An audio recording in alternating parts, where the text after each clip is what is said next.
Hello friends, ಇವತ್ತು ಬುಧವಾರದ vlog. ಎಲ್ಲರೂ ಹೇಗಿದ್ದೀರಾ? ಇವತ್ತಿನ ವೀಡಿಯೋಗೆ ಸ್ವಾಗತ. ಇವತ್ತು ರಜಾ ಇದೆ, ಬುಧವಾರ. ಏನಪ್ಪ ಚಿನಿ?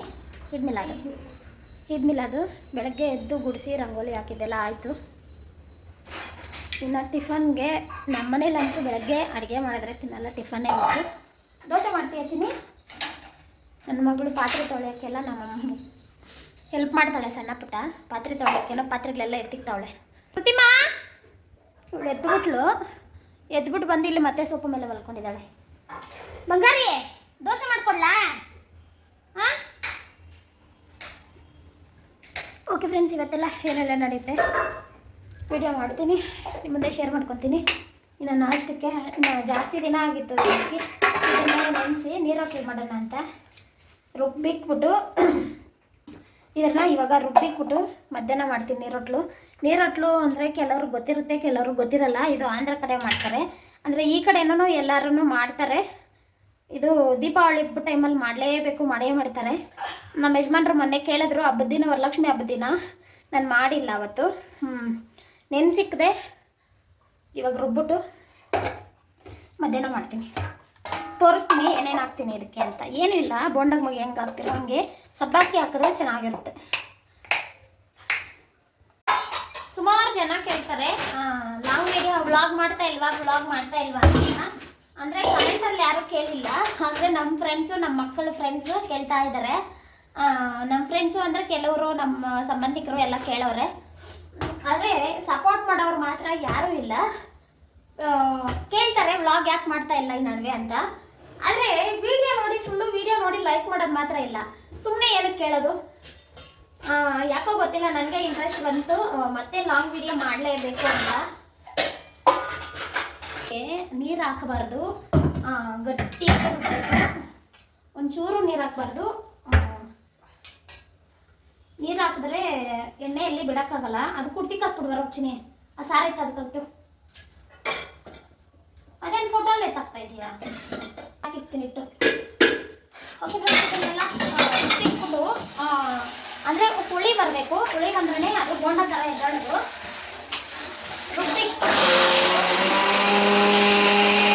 ನೋಡಿ ರುಬ್ಕೊಂಡೆ, ನೀರು ರುಬ್ಕೋಬೇಕು. ಆಮೇಲೆ ಇದಕ್ಕೆ ಏನೇನು ಹಾಕ್ತೀನಿ ಅಂತ ಮಾಡೋವಾಗೂ ಮಧ್ಯಾಹ್ನಕ್ಕೆ ತೋರಿಸ್ತೀನಿ. ಇಲ್ಲ ಅಂದ್ರೂ ಹುಳಿ ಬಂದ್ರೂ ಒಂದು 10 ಗಂಟೆ ಮೇಲೆ, 11 ಗಂಟೆ ಹುಳಿ ಬಂದ್ರೂ ತೋರಿಸ್ತೀನಿ. ಇವಾಗ ಇದು ಬೌಲ್ಗೆ ಹಾಕಿಟ್ಬಿಟ್ಟು ಇದಕ್ಕೆ ಏನೂ ಇಲ್ಲ, ದೋಸೆ ಹಿಟ್ಟಿಗೆ ಹಾಕ್ದಂಗೆ ಅಕ್ಕಿ ಮತ್ತು ಉದ್ದಿನಬೇಳೆ ಹಾಕಿದ್ರೆ ಸಾಕು. ಕೆಲವರು ಕುಚ್ಚಲಕ್ಕಿ ಹಾಕ್ತಾರೆ, ಅದು ಚೆನ್ನಾಗಿ ಬರುತ್ತೆ ಅಂತ, ಕ್ರಿಸ್ಪಿಯಾಗಿ ಬರುತ್ತೆ ಅಂತ. ಆಮೇಲೆ ಈರುಳ್ಳಿ, ಕೊತ್ತಂಬರಿ ಸೊಪ್ಪು ಎಲ್ಲ ಎಣ್ಣೆ ಇಷ್ಟೇ ಇರೋದು ಪಾತ್ರೆ. ನಾಷ್ಟ ದೋಸೆ ಬೇಕಾ ಚಪಾತಿ ಬೇಕಾ ಅಂತ ಚಿಕ್ಕವಳನ್ನ ದೊಡ್ಡವಳನ್ನ ಕೇಳ್ಬಿಟ್ಟು ಮಾಡ್ತೀನಿ. ಮುಂದೆ ಏನೋ ಒಂದು ಶೇರ್ ಮಾಡ್ಕೊಬೇಕಾ ಅಂತ ಶೇರ್ ಮಾಡ್ಕೊತಾ ಇದ್ದೀನಿ. ಇದು ತುಂಬ ವಿಡಿಯೋದಲ್ಲಿ ತುಂಬ ಅಂದರೆ ಸಿಕ್ಕಾಪಟ್ಟೆ ಮಾತಾಡ್ಬಿಟ್ಟಿದ್ದೆ. ನಾನು ಕೋಪದಲ್ಲಿ ಏನು ಮಾತಾಡ್ತೀನಿ, ಎಷ್ಟು ಮಾತಾಡ್ತೀನಿ ಅಂತ ಗೊತ್ತಾಗೋದೇ ಇಲ್ಲ.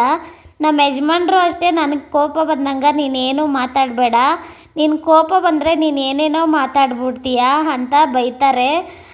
ಅದಕ್ಕೆ ನಾನು ಇದು ಮಾತಾಡಿದ್ದೆ, ಅದಕ್ಕೆ ಜಾಸ್ತಿ ಮಾತಾಡ್ಬಿಟ್ಟಿದ್ದೆ. ಹಂಗೆಲ್ಲ ಮಾತಾಡಬೇಡ ಮಮ್ಮಿ ವಿಡಿಯೋದಲ್ಲಿ ಅಂತ ನನ್ನ ಮಗಳು ಹೇಳ್ತಾನೆ ಇದ್ದಾಳೆ.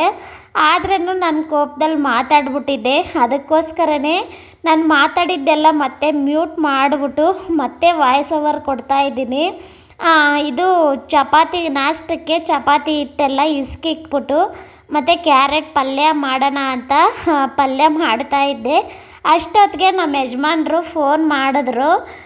ಏನೋ ಒಂದು ವಿಚಾರದಲ್ಲಿ, ಏನು ಅಂತ ಗೊತ್ತಾ, ಹೇಳ್ತೀನಿ ನಿಮ್ಮ ಮುಂದೆ. ಆದರೆ ಯಾರು ಏನು ಅಂತ ಮುಂದೆ ದಿನದಲ್ಲಿ ಹೇಳಬೇಕು ಅನಿಸಿದ್ರೆ ಹೇಳೋ ಟೈಮ್ ಬಂದರೆ ಹೇಳ್ತೀನಿ. ಏನು ಗೊತ್ತಾ, ಕೆಲವು ಹೆಣ್ಣುಮಕ್ಕಳು, ನಾನು ಎಲ್ಲರಿಗೂ ಹೇಳ್ತಾ ಇಲ್ಲ, ಯಾಕಂದರೆ ನಾನು ಒಂದು ಹೆಣ್ಮಗಳೇ, ನಾನು ಒಂದು ಮನೆಯಿಂದ ಒಂದು ಮನೆಗೆ ಬಂದಿರೋದೆ.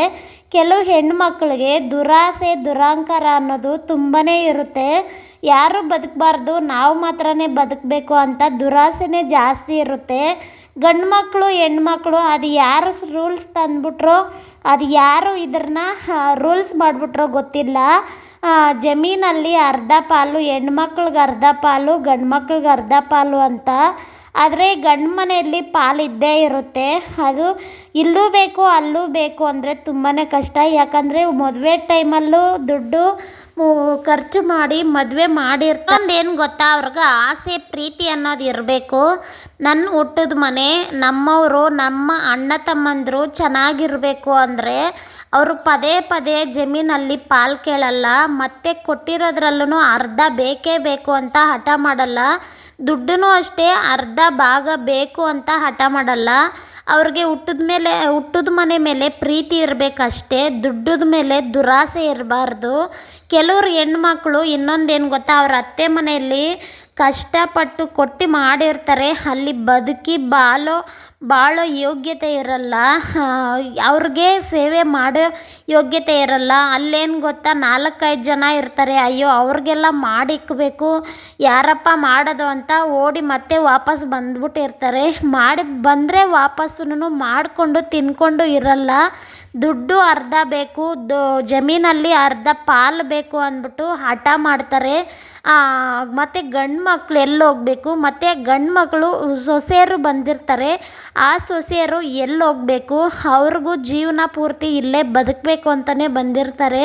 ಕೆಲವರು ಎಂಥವರೇ ಆಗಲಿ, ಎಷ್ಟೇ ಕಷ್ಟ ಬರಲಿ, ಇಲ್ಲೇ ಗಂಡು ಮನೆಯಲ್ಲೇ ಬದುಕಬೇಕು ಅಂತ ಹಠ ಚಲಾಯಿಸಿ ಬದುಕ್ತಾರೆ. ಕೆಲವು ಹೆಣ್ಣುಮಕ್ಕಳು ಕೈಲಾಗದಿದ್ದವರೇ ಹಂಗೆ ಮಾಡೋದು.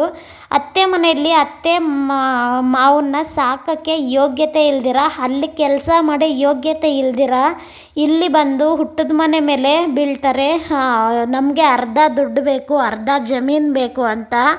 ಅದು ಯಾಕೆ ಅಷ್ಟು ದುರಾಸೆ, ಅಷ್ಟು ದುರಾಂಕಾರ ಇಟ್ಕೊತಾರೋ ಕೇಳಿದ್ರೆ ಮಾತ್ರ ಮತ್ತೆ ನಮ್ಮಪ್ಪಂದು ಅಂತಾರೆ. ಅವರಪ್ಪನ ಮಾತ್ರನ ಅವರೊಬ್ಬರೇ ಹುಟ್ಟಿದಂಗೆ ಅವ್ರಿಗೆ ಬರ್ಕೊಟ್ಬಿಟ್ಟಂಗೆ ಹೇಳ್ತಾರೆ.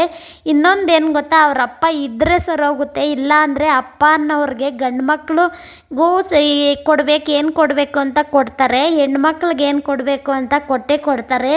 ಅವರೊಬ್ರು ಇಲ್ಲ ಅಂದ್ರೇ ಇಷ್ಟೆಲ್ಲ ಜಗಳ ಆಗೋದು. ಆದರೆ ಒಂದು ಮಾತ್ರ ಎಲ್ಲ ಹೆಣ್ಮಕ್ಳಿಗೂ ಹೇಳೋಕ್ಕೆ ಇಷ್ಟಪಡ್ತೀನಿ, ಗಂಡು ಮಕ್ಕಳನ್ನ ಬದುಕಕ್ಕೆ ಬಿಡಿ. ಏನು ಗೊತ್ತಾ, ಹೆಣ್ಮಕ್ಳಿಗೆ ಕೊಡಲ್ಲ, ಮೋಸ ಮಾಡಿಬಿಡ್ತಾರೆ ಅಂತ ಅವಾಗೆಲ್ಲ ರೂಲ್ಸ್ ಮಾಡಿಬಿಟ್ಟಿದ್ದಾರೆ. ಆದರೆ ಅದನ್ನೇ ಇಟ್ಕೊಂಡು ಅಧಿಕಾರ ಚಲಾಯಿಸ್ತಾರೆ ಇವಾಗೆಲ್ಲನೂ. ನಾವೆಲ್ಲ ಇಷ್ಟೊಂದು ನಮಗೆಲ್ಲ ಅನಿಸುತ್ತೆ ಹುಟ್ಟಿದ ಮನೆ ಚೆನ್ನಾಗಿರಬೇಕು ಅಂತ. ಕೆಲವು ಹೆಣ್ಣುಮಕ್ಳು ಇಲ್ಲ ನಮಗೆ ಅರ್ಧ ಬೇಕು, ಫುಲ್ಲು ಬೇಕು, ನಿಮಗೆ ಮಾತ್ರ ಮನೆ ಬೇಕಾ, ಜಮೀನು ಬೇಕಾ ಅಂತಾರೆ. ಯಾಕೆ ಗಂಡು ಮಕ್ಕಳು ಇಲ್ಲಿ ಬದುಕಬಾರ್ದ? ಗಂಡು ಮಕ್ಕಳು ಇಲ್ಲಿ ಬಿಟ್ಟರೆ ಇನ್ನೆಲ್ಲಿ ಬದುಕಕ್ಕೆ ಸಾಧ್ಯ? ಅವರನ್ನು ಹೆಣ್ಮಕ್ಳನ್ನ ಅತ್ತೆ ಮನೆಯಲ್ಲಿ ಅರ್ಧ ಫುಲ್ಲು ಪಾಲು ಇದ್ದೇ ಇರುತ್ತೆ. ಆದರೆ ಅವ್ರಿಗೆ ಇಲ್ಲೂ ಬೇಕು ಅಲ್ಲೂ ಬೇಕು ಅಂತ ಯಾಕೆ ಅಷ್ಟೊಂದು ದುರಾಸೆ ಪಡ್ತೀರಾ? ನಿಜ ಹೇಳ್ತಾ ಇದ್ದೀನಿ, ಅಷ್ಟೊಂದು ದುರಾಸೆ ಪಡೋವ್ರಿಗೆ ಮಾತ್ರ ಹೇಳ್ತೀನಿ, ಎಲ್ಲರಿಗೂ ಹೇಳ್ತಾ ಇಲ್ಲ. ಅಷ್ಟೊಂದು ಆಸೆ ಪಡಬೇಡ್ರಿ. ನಿಮ್ಮ ತವ್ರ ಮನೆ ಚೆನ್ನಾಗಿದ್ದರೆ ನೀವು ಚೆನ್ನಾಗಿರ್ತೀರ. ಇವಾಗ ಸದ್ಯಕ್ಕೆ ನೀವು ತಗೊಂಡೋಗ್ಬಿಟ್ಟು ಎಷ್ಟು ದಿನ ತಿಂತೀರೋ ಆದ್ರೆ ನಿಮಗೆ ಗೊತ್ತು. ದೇವ್ರನ್ನೋರು ಒಬ್ಬರು ನೋಡ್ತಾ ಇರ್ತಾರೆ. ಹೆಣ್ಮಕ್ಳಿಗೆ ಮೋಸ ಮಾಡಿಬಿಡ್ತಾರೆ ಅಂತ ಇವಾಗ ಗಂಡು ಮಕ್ಕಳನ್ನ ಹೆಣ್ಮಕ್ಳೇ ಮೋಸ ಮಾಡ್ತಾ ಇದ್ದಾರೆ. ಯಾಕೋ ತುಂಬ ನಿಮ್ಮ ಮುಂದೆ ಶೇರ್ ಮಾಡ್ಕೋಬೇಕು ಅನ್ನಿಸ್ತು.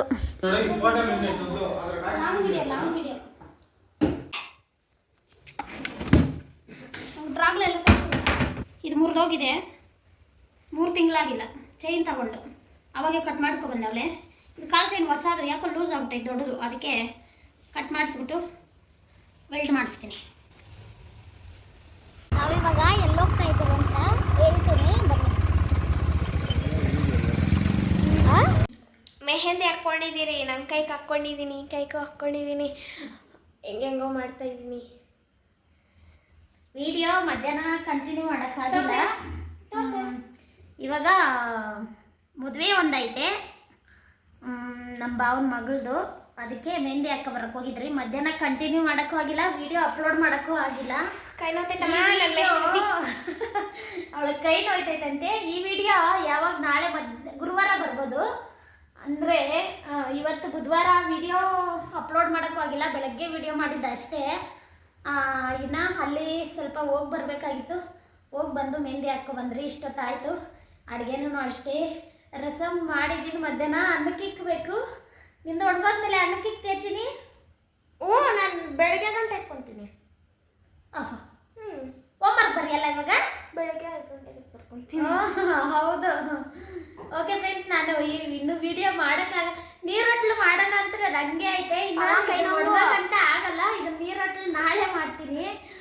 ನಾಳೆ ನೋಡೋಣ, ವಿಡಿಯೋ ಶೇರ್ ಮಾಡಿಬಿಟ್ಟು ನೋಡೋಣ ವಿಡಿಯೋ ಹೆಂಗೆ ಕಂಟಿನ್ಯೂ ಮಾಡೋಕ್ಕಾಗುತ್ತೋ ಆಗಲ್ವೋ ಗೊತ್ತಿಲ್ಲ. ನೆಕ್ಸ್ಟ್ ಇನ್ನು ನಾಳೆನೇ ಸಿಗೋದು ನಾನು. Bye bye friends. ನೀರೊಟ್ಲು ಶೇರ್ ಮಾಡ್ತೀನಿ ಅನ್ನಲ್ಲ ನೋಡಿ. ಇದಕ್ಕೆ ಈರುಳ್ಳಿ, ಕೊತ್ತಂಬರಿ ಸೊಪ್ಪು, ಹಸಿಮೆಣ್ಸಿನ್ಕಾಯಿ ಹಾಕ್ಕೊಂಡಿದ್ದೀನಿ ನೋಡಿ. ಈ ಥರ ಇರಬೇಕು. ಈ ಥರ ಎಣ್ಣೆಲಿ ಹಾಕ್ಕೊಂಡಿದ್ದೀನಿ ನೋಡಿ. ಈ ಥರ ಸ್ವಲ್ಪ ಗೋಲ್ಡನ್ ಬಂದರೆ ಸಾಕು, ಎತ್ಕೊಂಬಿಡಿ, ಇಲ್ಲಾಂದರೆ ಸಿದೋಗ್ಬಿಡುತ್ತೆ. ರೊಟ್ಲು ರೆಡಿ ಆಯಿತು. ಇನ್ನೇನು ಮಾಡೋದು, ಮೆಹಂದಿ ಎಲ್ಲ ತೊಳ್ಕೊಂಬಿಟ್ಟು ಅನ್ನಕ್ಕೆ ಇಕ್ಬೇಕಾಗಿತ್ತು. ತೊಳೆದ್ಬಿಟ್ಟು ಅನ್ನಕ್ಕೆ ಇಕ್ಬಿಟ್ಟು ಇದಕ್ಕೆ ಈರುಳ್ಳಿ ಕಟ್ ಮಾಡಿಬಿಟ್ಟೆ. ತುಂಬ ಚೆನ್ನಾಗಿರುತ್ತೆ. ಬಿಸಿ ಬಿಸಿ ತಿಂದ್ರೂ ಚೆನ್ನಾಗಿರುತ್ತೆ. ಹಂಗೆ ತಣ್ಣಗಾದ್ರೂ ಅಷ್ಟೇ ಕಮ್ಮಿಗೆ ಚೆನ್ನಾಗಿರುತ್ತೆ ತಿನ್ನೋಕ್ಕೆ. ಓಕೆ ಫ್ರೆಂಡ್ಸ್, ಈ ವಿಡಿಯೋನ ಇಲ್ಲಿಗೆ ಎಂಡ್ ಮಾಡಿಬಿಡ್ತೀನಿ. ನೆಕ್ಸ್ಟ್ ವಿಡಿಯೋದಲ್ಲಿ ಸಿಗ್ತೀನಿ. Bye bye.